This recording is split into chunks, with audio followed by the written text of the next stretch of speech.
UFO encounters are a potential national security threat and must be treated that way. Top Pentagon officials told a House panel in May 2022 that there are now close to 400 reports from military personnel of possible encounters with UFOs. A Navy official also said at the hearing that investigators are reasonably confident the floating pyramid-shaped objects captured on one leaked, widely seen military video were likely drones. That footage, which the military confirmed last year was authentic, had helped spur interest in purported UFOs, also referred to as unidentified aerial phenomena or WAPs.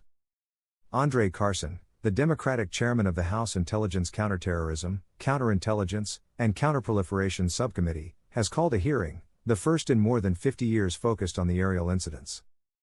Carson said that WAPs are a potential national security threat and they need to be treated that way. For too long the stigma associated with WAPs has gotten in the way of good intelligence analysis, he added.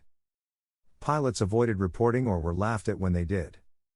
Scott Bray, the Deputy Director of Naval Intelligence, said that an increasing number of unauthorized and unidentified aircraft have been seen.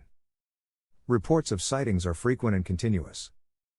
Last year's intelligence report could only explain one of the documented 144 encounters. Bray said that most of the phenomena were likely physical objects and noted that the WAP task force doesn't have any wreckage that isn't consistent with being a terrestrial origin. Even so, Bray said, questions remain. I can't point to something that definitively was not man-made, but I can point to a number of examples which remain unresolved, Bray said. We want to know what's out there as much as you want to know what's out there, said Ronald Moultrie, the Pentagon's top intelligence official, who also testified at the hearing.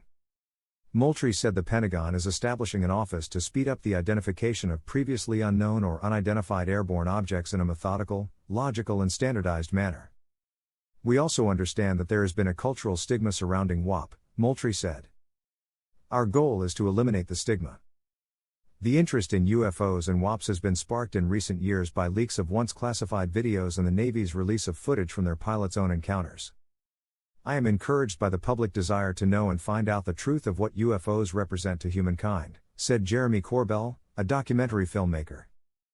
It's the biggest story of our time. And finally, we're beginning to have the conversation without ridicule and stigma that has so injured the search for scientific truth on this topic. Moultrie, the Pentagon official, said at the hearing that he wasn't immune to a bit of the zeal himself as a science fiction fan.